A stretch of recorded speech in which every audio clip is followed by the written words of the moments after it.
de bom para você está começando. Seja muito bem-vindo à Rede Gospel. É uma alegria ter você aqui conosco.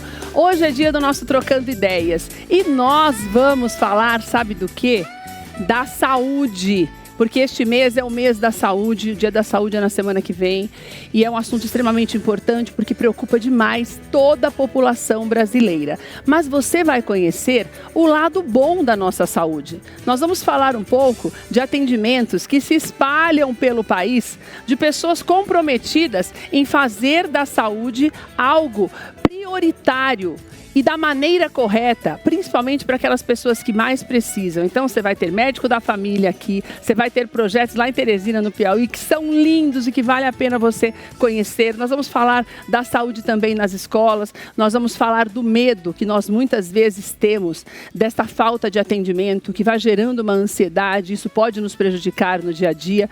Tudo isso aqui no nosso programa, daqui a pouquinho. Antes eu quero começar já agradecendo aos nossos parceiros queridos, porque hoje nós temos uma estreia aqui, estou muito feliz. O Buffet Adventure Kids está aqui conosco, o Instagram deles está na tela. Muito obrigada, Vanessa, que linda essa mesa. Também já aproveito para agradecer a Sodier Doce, você está vendo os bolos da Sodier, nossa parceira de todas as semanas, muito obrigada. Nós ficamos muito felizes com estas parcerias, porque demonstra o amor que nós temos pelos convidados e sempre fazendo de tudo para que eles se sintam aqui em casa. E por isso eu quero agradecer demais, tanto a Vanessa quanto a Sodier por essa mesa maravilhosa de hoje. Depois do intervalo, nós vamos começar a nossa conversa com os nossos convidados. Então você fique aqui, daqui a pouquinho você já vai conhecer todo mundo que vai participar do nosso bate-papo de hoje no Trocando Ideias. Já já, nós voltamos rapidinho.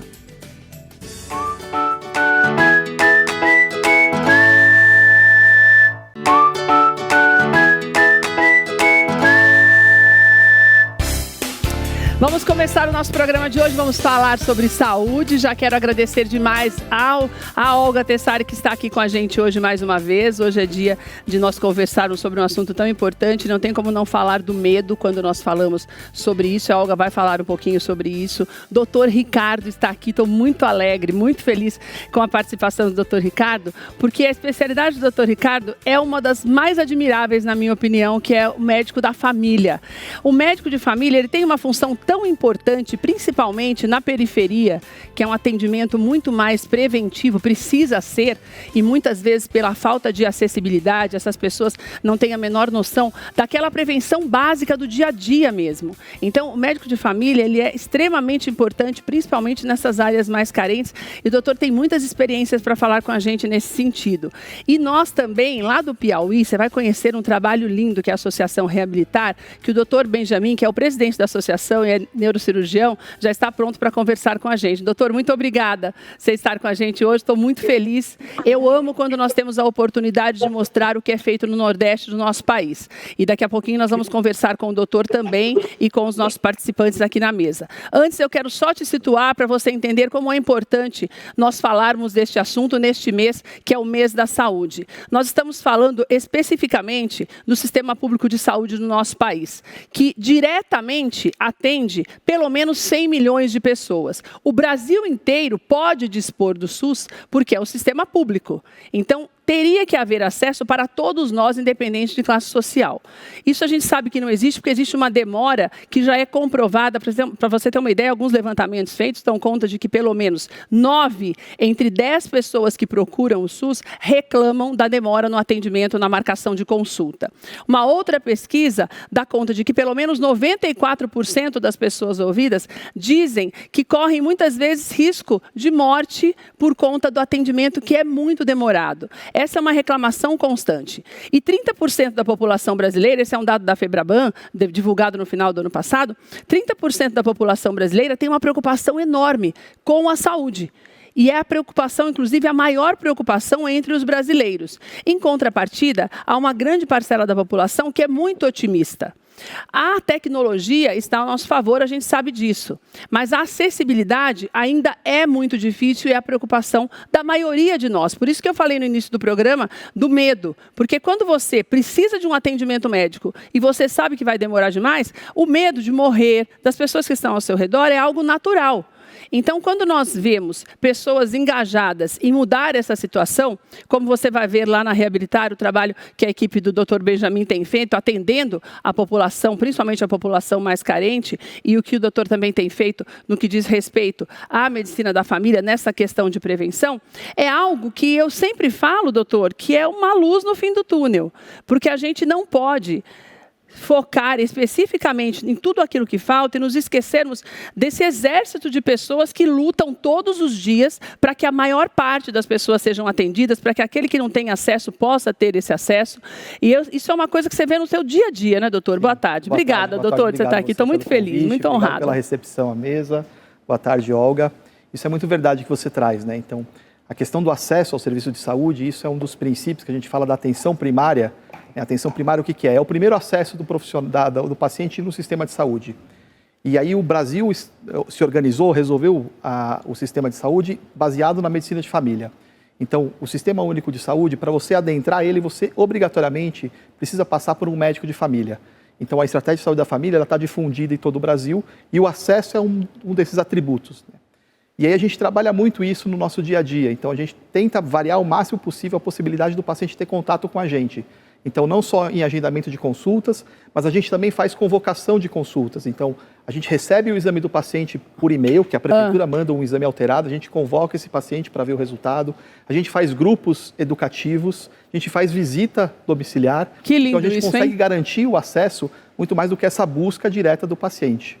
Que é uma possibilidade da prevenção. Sim, então você amplia esse acesso do paciente e aí você vai fazer tanto prevenção, promoção, quanto ações curativas, né? Se o paciente estiver adoecido, a gente faz também tratamento, né, medicamentoso, não medicamentoso. Você sabe que eu acho muito importante quando você fala, porque as pessoas não têm essa noção dessa importância, né, doutor? Não só da prevenção, mas da busca insistente. Eu sempre falo, se existe uma dificuldade muito grande para que esse acesso exista, quanto mais se busca, maior é a conscientização que deve haver até do governo em ampliar isso de alguma forma, né, doutor? Mas esses números vindos, a maior parte dos números que eu citei para você que está em casa, vem da classe C, que é a classe média e média baixa, principalmente, que é a que mais se utiliza do sistema. É real mesmo, doutor? Em geral, se nós falarmos dos 4 cantos do país, esse atendimento ainda é muito deficitário? Eu acredito que existem lugares em que tem a maior disparidade do que outros, né? Eu, por exemplo, eu trabalho numa região aqui do extremo sul de São Paulo, né, uma região que tem uma vulnerabilidade, e eu sou responsável por atender por volta de 3.000 pessoas. Então, tenho 3.000 pessoas que são adscritas. Então, essas pessoas que moram em determinadas ruas, elas me têm como referência. E eu já estou há 16 anos. Então, um outro princípio que a gente tem na medicina de família é esse princípio da longitudinalidade. Então, quanto mais tempo um profissional fica fixado naquele local de trabalho, mais chance dele prestar um cuidado melhor. Porque eu já vou te conhecer. Então, e mais chance da prevenção. Da prevenção, da promoção de saúde, né? Mas essa questão do acesso é difícil e é uma realidade. Debate, sim, é um debate que é feito, mas sempre se busca medidas para mitigar isso, né? Para tentar melhorar esse acesso da população ao sistema.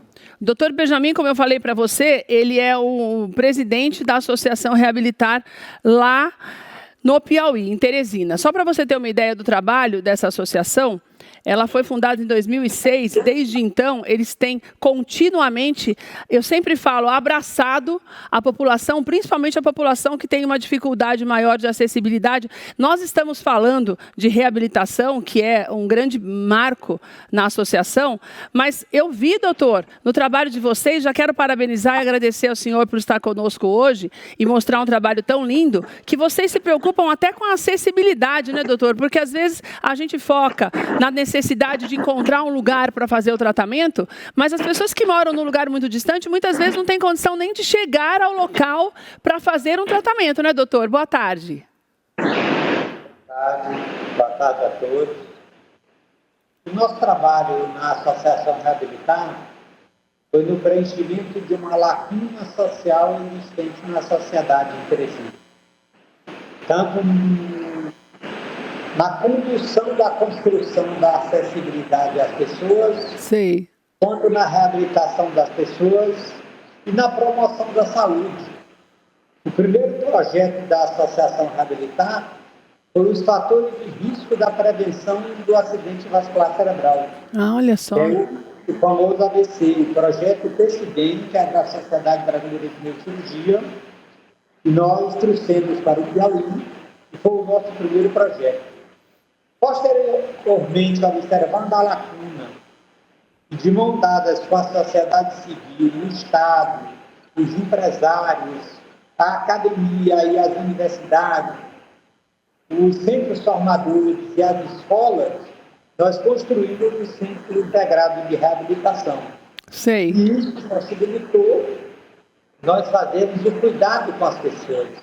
E como no programa de saúde da família, a nossa preocupação não é com doenças, não é com doenças. A nossa preocupação é com o tratamento das pessoas. Entendi. É o cuidado com as pessoas. E como nós somos uma instituição da sociedade civil, nós temos uma única preocupação, que é devolver à sociedade um pouco do lucro do seu emprestado. Doutor, vocês atendem em média, eu vi que ao longo dos anos são mais de 2 milhões de atendimentos, né? Agora, existe o atendimento, o doutor Ricardo estava explicando para mim aqui, que como médico da família, a realidade aqui de São Paulo é essa busca constante por agregar as pessoas naquela região e cada médico de família ter uma intimidade cada vez maior com aquela família, na busca constante de prevenção, de uma prevenção cada vez maior e de um atendimento adequado também, de uma resposta mais rápida a partir dessa aproximação. Vocês conseguem fazer isso também aí, doutor? Porque o que eu percebo é que vocês vão agregando também e trazendo as pessoas e se preocupando, como o senhor disse, com elas mesmo, né? Com o bem-estar delas. A realidade daí é mais ou menos semelhante ao que nós temos tentado construir aqui em São Paulo, doutor? É exatamente isso. Quando nós nos preocupamos com o cuidado com as pessoas, nós abraçamos a família da pessoa que tem o seu deficiente. Entendi. Nenhuma família brasileira está preparada para receber uma criança com doença congênita. Nenhuma família brasileira está preparada para receber um paciente sequelado de AVC em plena força de trabalho. E nenhuma família brasileira está preparada para receber seu filho com déficit por acidente de trânsito. Mas o Estado e a sociedade têm que estar preparados para conduzi-los com toda a segurança, humanidade, sensibilidade ética.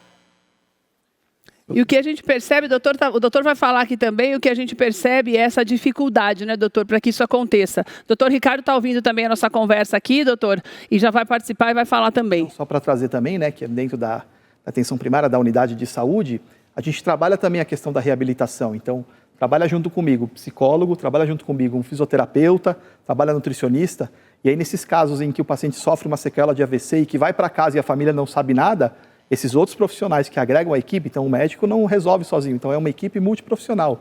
Então o fisioterapeuta vai na casa, faz uma avaliação, faz orientações, né, para tentar minimizar essa dificuldade de acesso a essa rede de reabilitação também. Vocês sabem que tanto o doutor Ricardo quanto o doutor Benjamin, vocês falam de um trabalho que, na verdade, a gente percebe, né, Olga, que existe, que é eficaz, mas ele se torna deficitário quando ele não consegue atender o número de pessoas que deveriam ser alcançadas, não é, doutor Ricardo e doutor Benjamin? Porque, na verdade, a gente tem um projeto bom, temos bons profissionais, mas não é suficiente para o número de pessoas que precisam ser atendidas, não é, doutor Benjamin? Eu acho que isso acontece também no Nordeste, ainda até de uma forma mais latente, porque a gente sabe das dificuldades também, por conta de termos uma classe C, D e E, que é a que mais busca, num número maior nessa região, não é, doutor? O Sistema Único de Saúde é uma cadeia de saúde brilhante, onde você trabalha a promoção da saúde, trabalha a prevenção e trabalha o tratamento. E muitos convênios de saúde, na saúde suplementar, não vou generalizar, aquelas medicações mais caras depois acabam adentrando ao Sistema Único de Saúde. Olha só. O Sistema Único de Saúde, ele dá direito a tudo, com um pouquinho de burocracia. Porque assim, a demanda, o continente... Exatamente, a demanda. Exato, então a demanda do SUS é imensa. E quando você tem um serviço de qualidade, a população sempre procura aquele serviço. Então, no Centro Integrado de Reabilitação, assim como nos nossos outros projetos, nós hoje administramos também a maior maternidade pública do país, para ver se a gente consegue diminuir a mortalidade materno-infantil no estado, já com resultados positivos, significativos, com a mesma filosofia, que é o cuidado com a vida, com as pessoas. E isso é deficitário. O Sistema Único de Saúde tem uma cadeia de trabalho em que você tem profissionais em quantidade insuficiente para dar conta de uma demanda imensa, e a quantidade de orientações que são necessárias, às vezes é insuficiente para a assimilação da população por um déficit clássico do sistema educacional brasileiro. Nos falta dedicação para o gerenciamento da saúde. E uma coisa, agora eu quero colocar a Olga nessa história e vou voltar com o que vocês estão falando, que eu tenho até um exemplo de um vídeo que o doutor mandou para mim para falar dessa proximidade e também dessa carência. Ô, Olga, o que eu falei no início do programa, acho que o doutor Benjamin e o doutor Ricardo vão concordar comigo, é o medo que a falta de atendimento pode gerar. Sim. Né? Porque você que está em casa, se você precisa de um tratamento, se você não tem dinheiro para pagar um convênio. Se bem que a gente sabe também hoje, o doutor Benjamin falou uma coisa muito clara, que o doutor Ricardo também conhece, que é essa história de você sabe que aquele convênio não é tão bom quanto um AC Camargo, por exemplo, no caso do atendimento ao câncer, que é público. Então, o nosso sistema público é um sistema muito bom. Mas essa falta de acessibilidade, e eu tenho visto isso principalmente por esse tempo, por conta de um caso que nós estamos cuidando aqui no programa, as pessoas começam a ter medo. E a gente sabe que toda a sensação de medo, quando você descobre um diagnóstico, você já está doente, e você descobre que você não sabe como você vai para lá, você não tem dinheiro para pagar um carro, você não tem dinheiro para pagar um Uber, você não pode andar de ônibus porque pode se contaminar durante a quimioterapia, por exemplo. Isso vai fazendo com que a gente piore, né? Que a saúde da gente piore. A nossa mente está muito direcionada. E essa é a minha preocupação falando sobre isso hoje, porque ninguém aqui quer criticar o sistema público. Pelo contrário, o doutor Benjamin falou e o doutor Ricardo estão falando, é a nossa realidade. Nós temos o maior sistema público de saúde do mundo, que já existe há 30 anos e vai fazer agora 29 anos, porque ele foi criado em 1996. E, além de tudo, ele é extremamente... 35 anos, porque ele foi criado em 1990, e é extremamente eficaz e copiado.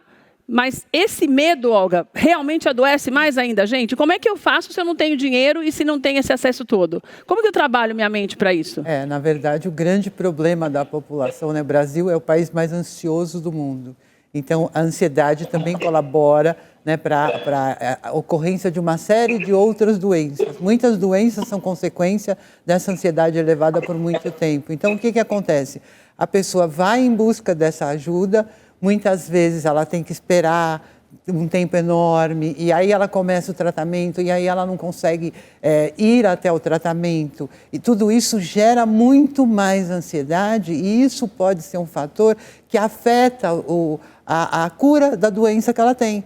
Né? O tratamento de um modo geral, né, Olga? Exatamente. Então, ao invés dela se tratar e resolver rapidamente o problema que a levou até o SUS, provavelmente ela vai ainda gerar outros por conta de todo esse estresse em torno de se locomover, de pedir para alguém cuidar, porque muitas vezes a pessoa está sozinha, né? Ela não tem alguém em casa para cuidar dela, e como é que faz? Né? Onde ela vai arrumar uma pessoa para estar acompanhando ela para cima e para baixo? Então, são coisas que eu acredito que, com o passar do tempo, o próprio SUS pode criar algum mecanismo, alguma coisa, para assistir as pessoas solitárias também, né? Pode falar, por favor. Em São Paulo agora, né, vai fazer 3 meses que eu estou trabalhando com essa equipe, que chama PAI. É o Programa de Acompanhamento do Idoso. Ai, que lindo isso. Legal. Então, são acompanhantes de idosos que eles vão 1, 2 vezes na casa, fazem atividades com esse idoso para melhorar a cognição, e eles também acompanham esses idosos se precisa fazer algum exame, se precisa fazer algum tratamento, né? Que maravilha. Mas para entrar dentro desse programa, você precisa ter um suporte social. Então, você tem um suporte familiar. O que é o suporte social? Suporte familiar. Então, tem que ter algum familiar. Então, não entra um idoso que não tenha um familiar por trás, né? Porque a ideia é que o familiar depois assuma tudo isso que está sendo colocado para esse idoso. Né? Então, e que às vezes é difícil também encontrar quem queira ajudar. Essa questão esse é um problema muito sério. Seríssimo. Doutor Benjamin, vocês encontram essa dificuldade também quando nós falamos do atendimento aos idosos? A gente tem uma população que está envelhecendo, né? Se nós fizermos aí um parâmetro em nível de Nordeste, a gente pode dizer que esse atendimento acaba sendo mais deficitário também para as pessoas mais idosas? Mesmo vocês tendo todos esses recursos, como que o senhor considera esse atendimento aí nessa região? No Nordeste brasileiro, nós temos algumas peculiaridades. As famílias ainda são muito mais características do que as famílias nas grandes cidades. Cuidam melhor, doutor? Dentro da Gente, que legal! As famílias cuidam melhor. Olha só. Que bom, hein? Obviamente que tem toda uma exceção numa cadeia. Claro, mas de um modo geral dá para dizer que essa parceria existe com maior facilidade, é firmada com maior facilidade. Isso, exatamente nessa colocação. Eu conheço muito bem a realidade da cidade de São Paulo, porque eu fui residente aí durante 6 anos. Eu fui formado em neurocirurgia no Heliópolis durante 4 anos e 2 anos eu fiz neurointervenção no INPOL. Então eu conheço os polos da cidade, o que é a favela de Heliópolis dando assistência ao ABC inteiro e o que era um foco, uma ilha de uma organização social com um atendimento de ponta. Então, o trabalho da saúde é uma cadeia de valores. Se você não trabalha os fatores de risco, se você não trabalha, não prepara as famílias para cuidar dos seus idosos, impossível. Você tem as doenças instaladas, é muito mais difícil você fazer essa administração. Olha só, gente. Você fazer a reabilitação das pessoas junto à família. Seria muito mais fácil trabalhar os fatores de risco para evitar que a doença aconteça. Doutor, eu quero que o senhor assista comigo. Vou pedir para colocar o vídeo. Você vai ver essa ação que o doutor Ricardo fez, que eu achei muito legal, e até liguei para a assessora dele e falei, o que aconteceu aqui? Então, você também não vai entender quando você vê a imagem, mas o doutor Ricardo vai explicar para a gente. Pode colocar na tela, por favor. Pode puxar a chave aí.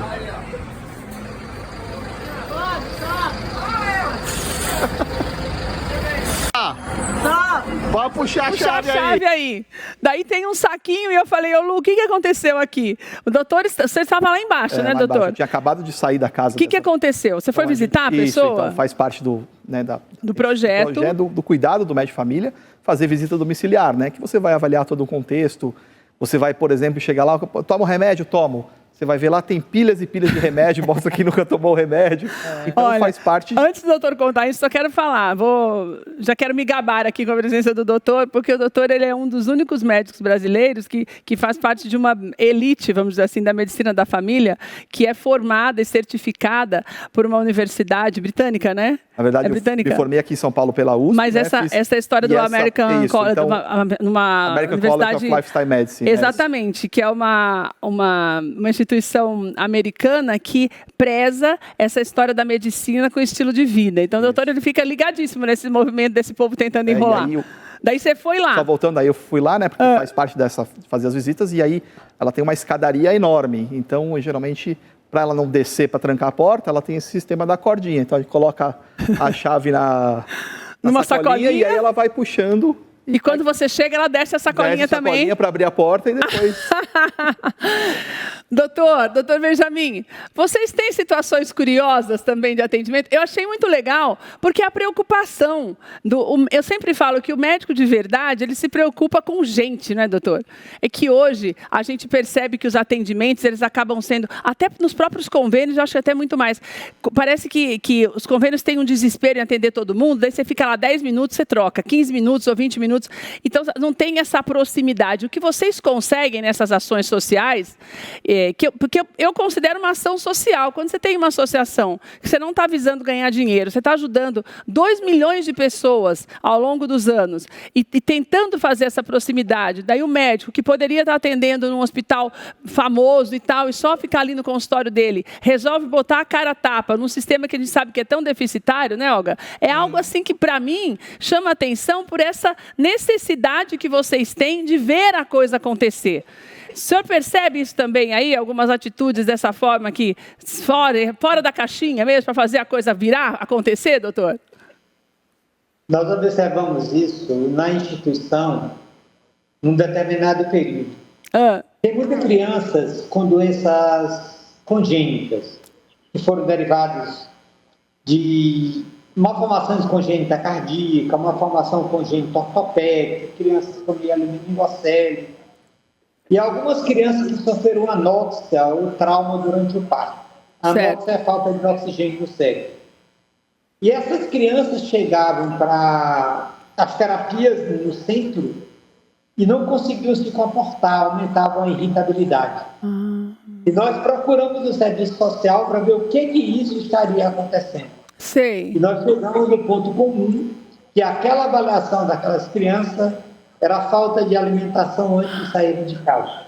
Meu Deus do céu! Dos empresários da cidade e montamos uma área de convivência na instituição, onde aquelas crianças que chegavam nessa situação de vulnerabilidade alimentar, primeiro fizessem a alimentação para depois adentrar mais as terapias. Isso é comum. As dificuldades da população brasileira são comuns em todas as regiões do país. Meu Deus. Quer dizer, vocês perceberam, só para eu entender, doutor, para dissecar mais ainda essa história, vocês perceberam que a criança tinha um problema, ia tratar o problema e não tinha um desenvolvimento ou uma melhora como deveria ter dentro da experiência que vocês têm, que normalmente ela teria.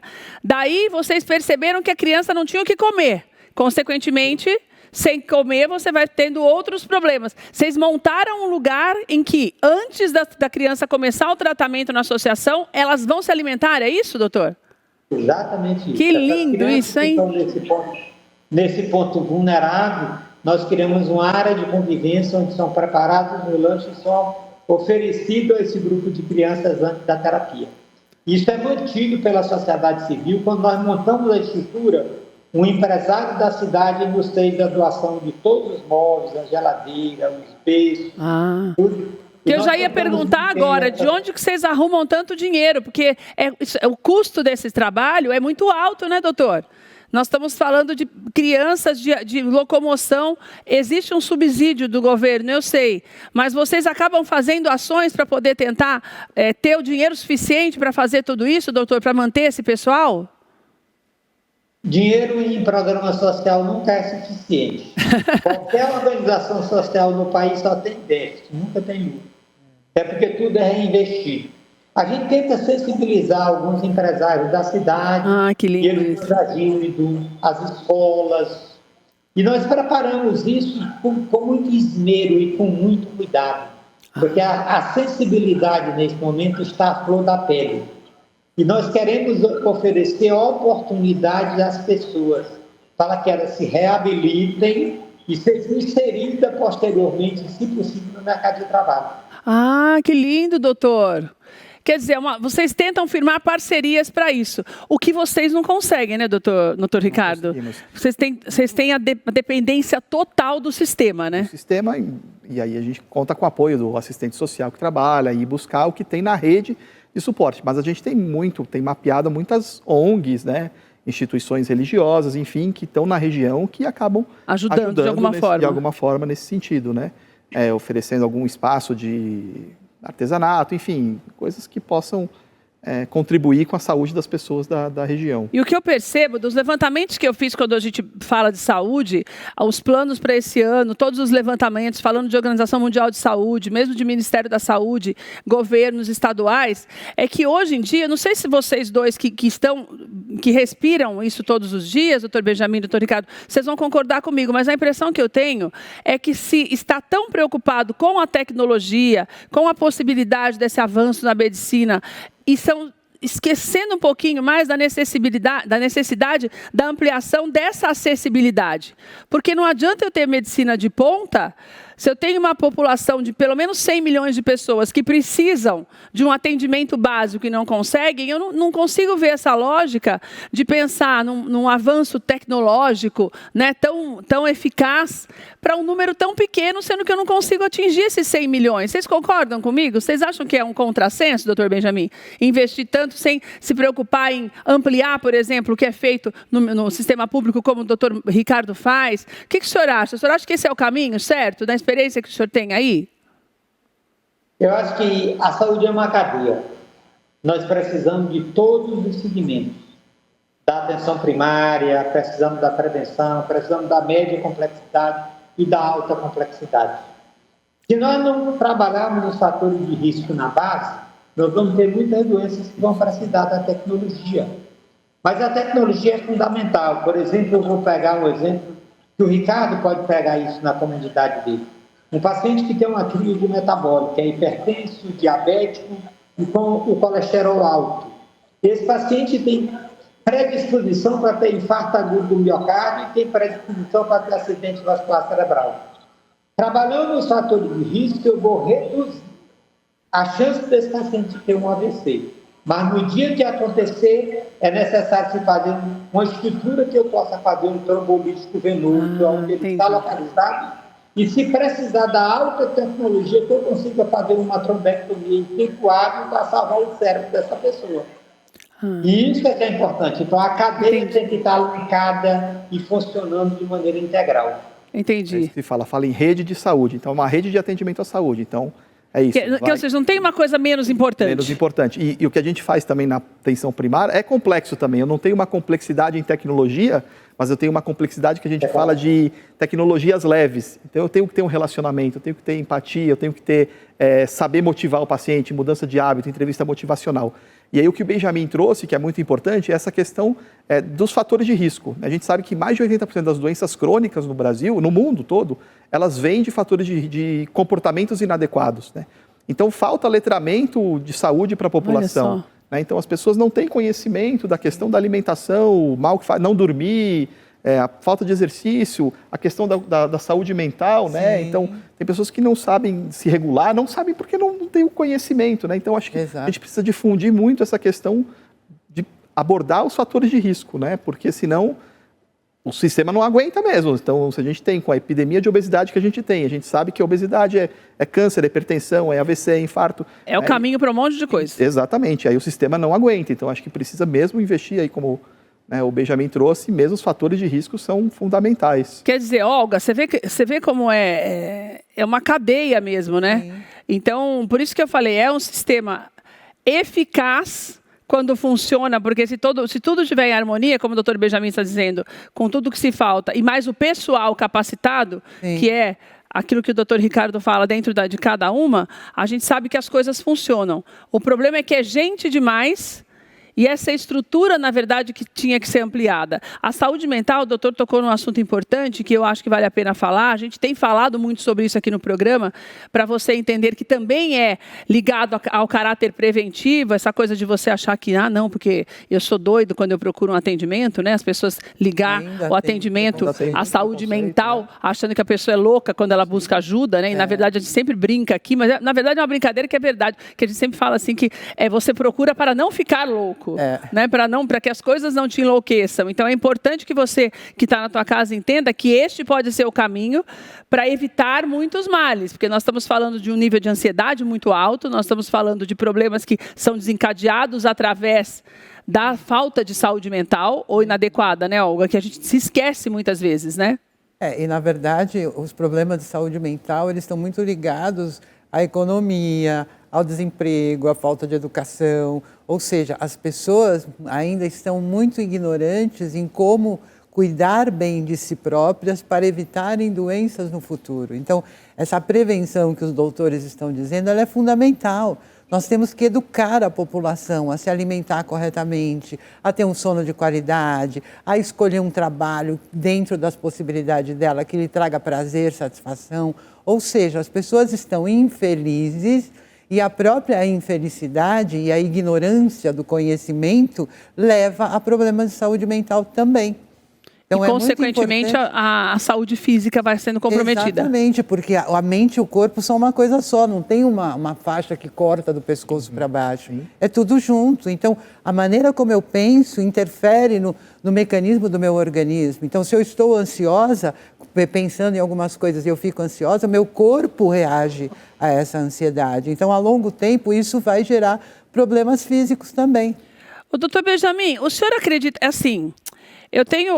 eu acho que a gente é bem otimista, isso é uma alegria, porque o otimismo faz com que a gente acabe fazendo as coisas até quando não está, como o senhor mesmo falou, você vai conversando com uma pessoa vai se engajando, e depois você vai fazendo com outro, você descobre que falta comida, se não tiver dinheiro, vai lá e pede para alguém, acha empresário. Quer dizer, o brasileiro, a gente tem essa coisa, no fundo a gente é muito unido e a gente vai se virando, e as coisas acontecem. Mas o senhor acredita que essas ações pontuais, e até o que o doutor Ricardo faz também, porque daí não é obrigação da equipe, eu vou lá, procuro uma igreja para ver se eu consigo ajudar por ali, ou uma associação, quer dizer, essa união, o senhor acha que isso acaba fazendo com que o governo relaxe um pouco no que diz respeito a uma melhoria mais efetiva na ampliação do atendimento? Ou a gente tem que, é o papel da gente mesmo, do terceiro setor, buscar fazer isso, não é tirar a responsabilidade de ninguém, mas é não esperar o outro fazer. Como que o senhor enxerga essa situação? Porque eu acho que esse ano na saúde é um marco, até pelo tempo de vida do SUS, nesses 35 anos, da gente começar a fazer uma análise. Se nós somos os melhores, por que nós não conseguimos também ser tão bons na quantidade de atendimentos, né? Na redução da demora? Porque eu imagino, se o senhor aí, numa associação, que o senhor vai buscando para todos os lados fazer as coisas acontecerem, já atendeu 2 milhões de pessoas, eu fico imaginando se houvesse o subsídio necessário dos órgãos públicos, a imensidão de atendimentos, né? E a mesma coisa no que diz respeito ao médico da família e atendimentos de modo geral. Como que o senhor enxerga esses 35 anos de sistema único e o que o senhor acha que pode ser feito? A Associação Reabilitar tem 19 anos. Qual foi a nossa postura quando da fundação da Associação Reabilitar? Foi criar na cidade de Teresina e no estado de Piauí uma mudança de cultura. Uma cultura onde você trabalha integrado com o Estado, com os empresários, com a academia, que são as universidades, com os movimentos sociais e todas as agências de fomento onde você possa encontrar. É difícil de fazer isso, é muito difícil. Mas ninguém faz nada sem o braço do Estado. O Estado é o responsável por toda a conjuntura. Todas as outras são secundárias. Olha só. Exemplo, são as Santas Casas no Brasil. Faz um trabalho lindo dentro do Sistema Único de Saúde, mas integrado ao braço do Estado.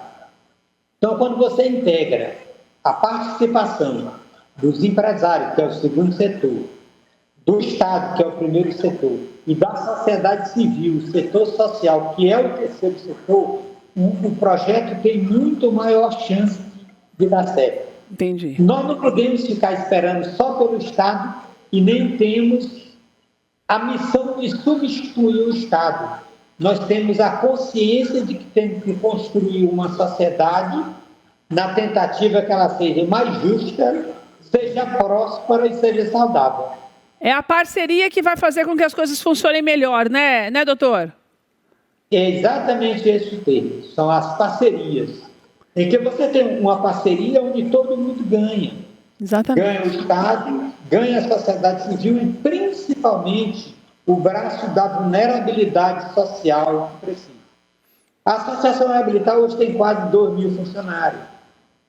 Nós temos outro projeto, além do Centro Integrado de Reabilitação, que numa região que nós chamamos de região Entre Rios, que são 2 artérias do Cuti e Parnaíba, que engloba aí alguns municípios, em que todas essas pessoas fazem tratamento em Teresina.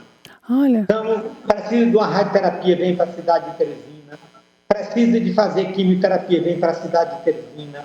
Precisa fazer hemodiálise, vem para a cidade de Teresina. Olha só. As pessoas são transportadas em ônibus de carreira. Então, nós administramos 24 micro-ônibus para o transporte dessas pessoas pelo Sistema Único de Saúde, e que nesse período nós já transportamos 800.000 pessoas em 8 anos. Gente do céu, que legal! Que lindo isso, hein? Porque você vai... É o que eu falo, eu também acredito muito na parceria, né, doutor Ricardo? Você não acredita também? Muito. Que é um caminho? É o caminho. Como eu falei, o médico de família também não faz nada sozinho, então tem uma equipe que trabalha, então... E aí essa parceria precisa envolver o paciente também. Então o paciente também tem que ter a sua responsabilização no seu autocuidado. né? Então, voltando àquela questão dos fatores de risco. Então, a parceria é em todos os níveis. Voltando a chegar lá, que você chega até o remédio todo lá, como que você faz numa situação como essa? Pois é. O que você faz, doutor, quando acontece isso? O que aconteceu? Tem algumas fotos aí do doutor atendendo nas casas das pessoas também que a gente separou, que você vai ver agora, é muito legal. Não, mas esse daqui você é vai da minha conversando... vida, é do fulano que tomava, aí eu peguei do meu marido, e aí eles têm algumas... Tem sempre uma história. Tem sempre uma história. Doutor, qual a história mais inusitada que você já viveu, a experiência mais inusitada? Quanto tempo você tem de carreira? Me formei em 2007, então, na área que eu tô lá, eu tô há 16 anos. Então, eu tenho 18 anos que eu me formei, teve os 2 anos 16 anos como médico de família. 16 anos, 18, né, porque teve as 2 de residência, mas 16 nessa mesma região. Tem uma história que é curiosa, assim, né? Uma paciente sempre chegava atrasada, poxa, mas sempre está atrasada, e aí todo mundo fica nervosa, 20 minutos atrasada. Uma vez eu fui fazer uma visita na casa dela, ela morava numa casa nos fundos, e na frente tinha uma casa, e aí tinha um rádio muito alto, no último volume, assim, com a janela aberta. E eu falei assim, poxa, fulana, a pessoa deixou o rádio ligado, quem está escutando o rádio dessa altura? Não, é porque eu tenho consulta da minha filha, e ela não tinha rádio, não tinha relógio em casa. Eu preciso ouvir a pessoa no rádio falar a hora, 4h40, puxa, 4h40 é a hora da consulta. E aí ela saía. Mentira, que ela esperava o rádio do outro. Escutava o rádio do vizinho para... Se o vizinho desliga o rádio, ela perde a hora. E aí você acaba tendo um entendimento, né, do porquê aquela pessoa chegava atrasada, né? Meu Deus do céu. Daí você precisa lidar com algumas situações que são totalmente fora daquilo que você foi até preparado para atender, né, Olga? Sim. É muito triste isso, né? Porque você espera que a pessoa, pelo menos, tenha um relógio, né? Por pior que seja, para controlar o tempo. Mas aí a gente esbarra na realidade, na vida social, né? Nos problemas sociais que nós temos, né? Muitas pessoas, elas deixam de ter o atendimento porque elas muitas vezes não conseguem chegar, né? Seja porque elas não têm um relógio, seja porque elas não têm dinheiro para pagar a passagem do ônibus, seja porque alguém não tem como acompanhá-las e elas sozinhas não podem ir. Então, todo esse problema no entorno que impede que essas pessoas cheguem ao SUS também deveriam ser resolvidos justamente para que essas pessoas tenham esse acesso. Né? Porque, como você disse, o SUS é para todos os brasileiros. Então, essas pessoas, elas precisam desse atendimento, mas muitas vezes elas se sentem sem condições de chegar até o local. E muitas vezes elas até chegam atrasadas e, às vezes, o próprio profissional, por conta da sua agenda, por conta de uma série de outros problemas, outras tarefas, ele deixa de atender e aí a pessoa não é atendida, ela vai embora e ainda fala mal do SUS, né? Que é o grande problema. Que pode acontecer também. Sim. Doutor, tem alguma situação aí na sua região? Porque desde o início da associação, você está aí, né, doutor? Eu sou sócio fundador da Associação Reabilitar e estou presidente. Então, nós trabalhamos essa parceria, nosso grande número de convênio é com o Estado. Sei. Mas nesse projeto do transporte eletivo, nós trabalhamos o Estado e os municípios, com a sociedade civil. E a situação mais inusitada é quando nós vamos fazer palestra nas comunidades sobre os fatores de risco do AVC. Sim. Em que às vezes você fica próximo a uma casa ou mesmo embaixo de uma árvore e as pessoas chegam, elas não entendem que você está ali por uma palestra coletiva. Elas querem ser atendidas individualmente. Ah, meu Deus! Isso não é a nossa função, isso acontece muito. Quando nós fazemos esse tipo de trabalho de prevenção. Nós trabalhamos a prevenção do AVC, que é o PCB-AVC, e trabalhamos a prevenção do trauma por acidente de trânsito, que é o PCB-trauma. E daí o senhor chega lá e eles acham que é um atendimento só para eles? Exatamente. Eles acham que é um atendimento médico individual, que não é para falar do fator de risco coletivo para isso. Agora, doutor, deixa eu te perguntar uma coisa pessoal.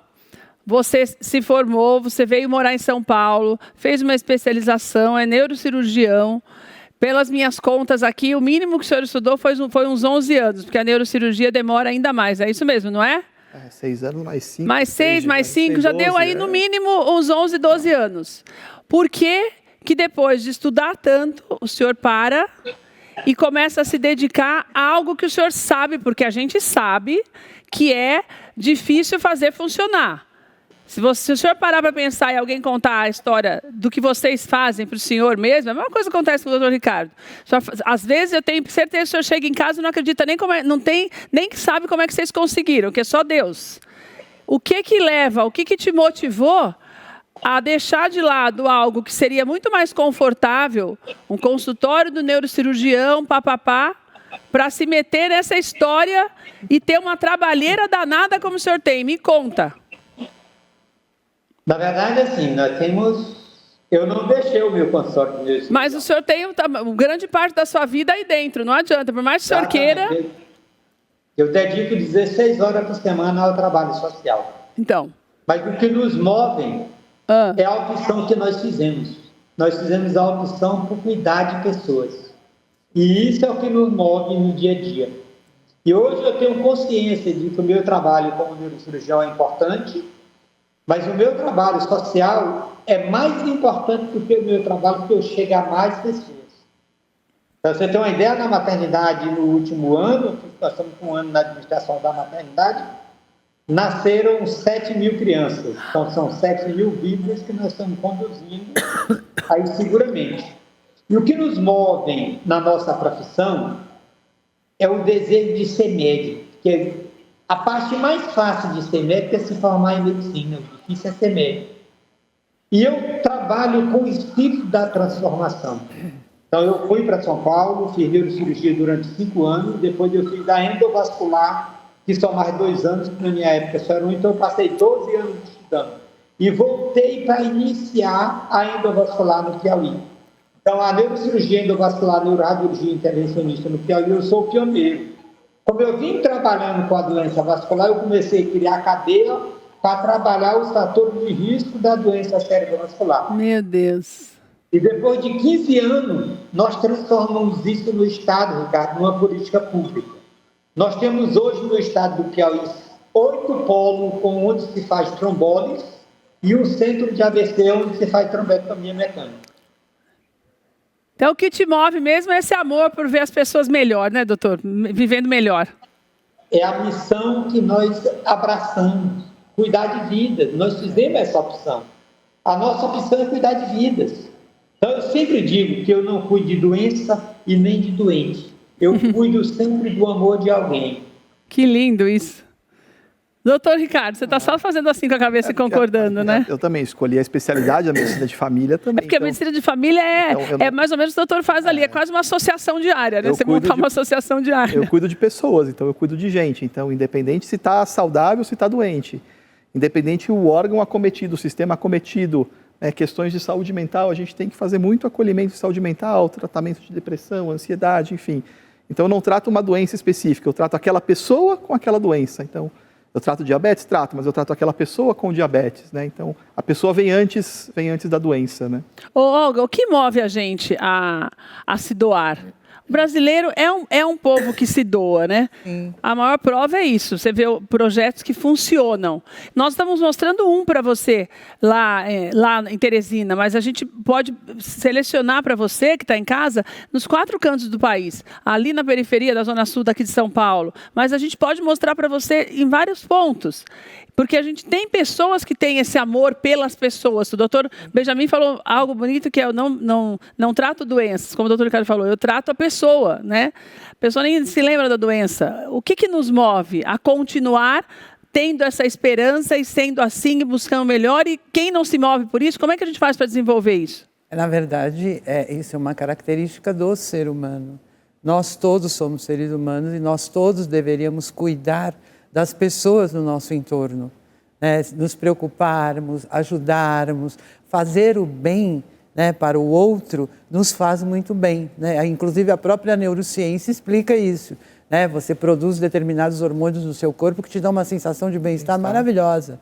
Então, fazer o bem faz bem. Então, eu também faço muito trabalho voluntário, né? E cada vez que eu faço o trabalho, eu volto muito feliz para casa, porque eu ajudei uma pessoa, eu orientei uma pessoa, eu colaborei para que a vida dessa pessoa seja menos sofrida. Então, as pessoas que realmente são seres humanos na sua essência, elas sempre vão ajudar o próximo, elas sempre vão colaborar para o bem-estar do próximo, independente da profissão que elas exerçam.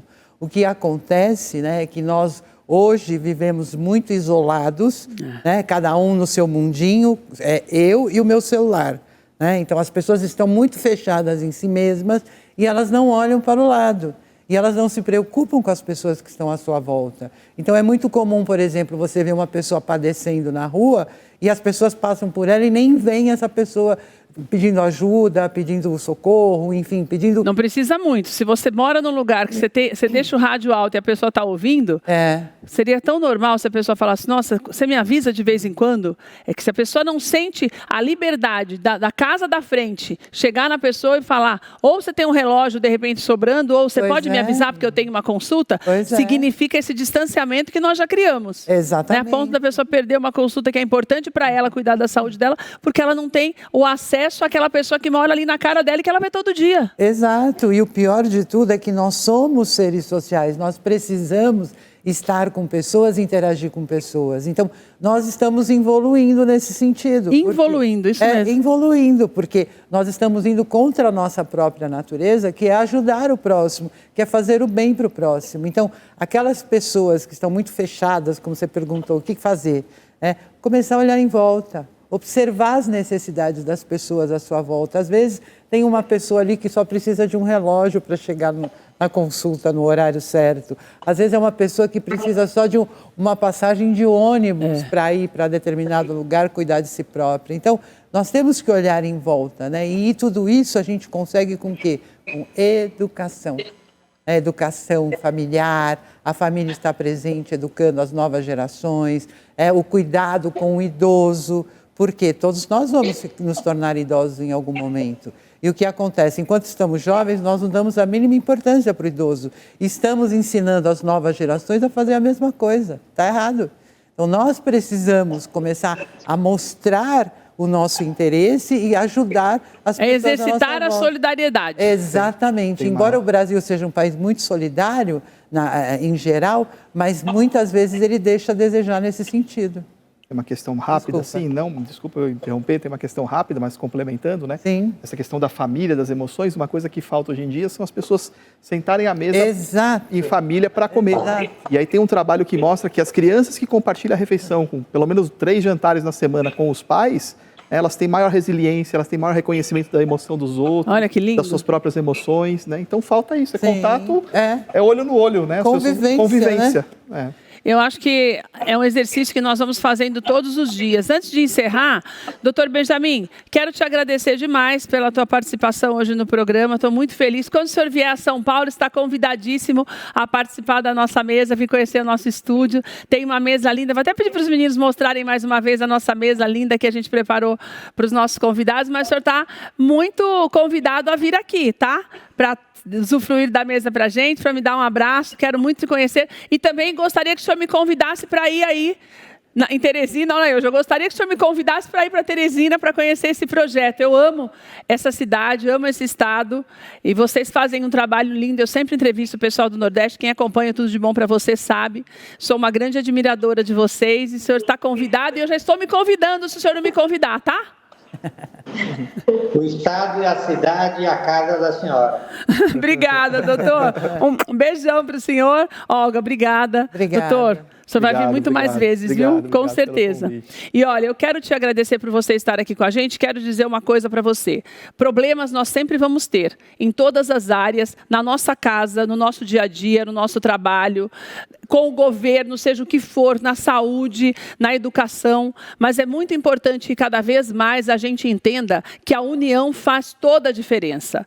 Você precisa aprender a reconhecer aquilo que é bom, manter aquilo que é bom por perto, conservar aquilo que te faz bem e procurar mudar a partir da tua casa, tudo aquilo que está ao seu redor. Quando você vê um médico ali perto de você, que se dispõe a te atender dentro da sua casa, tem alguma coisa que você pode fazer para atender alguém que está próximo a você, como, por exemplo, ligar o rádio mais alto ou dar um relógio para ela. Quando você vê que a pessoa precisa de um atendimento e muitas vezes não tem, faça tudo o que você pode para que esse atendimento seja alcançado por ela através de uma carona que você pode dar. Faça a tua parte. Deus faz a parte parte dele quando nos dá sabedoria, capacitação, bom senso, espírito de solidariedade. Faça a sua exercendo e passando para os outros tudo que você aprende todos os dias. Um beijo para você, Deus te abençoe. A gente se vê amanhã às 2 horas da tarde.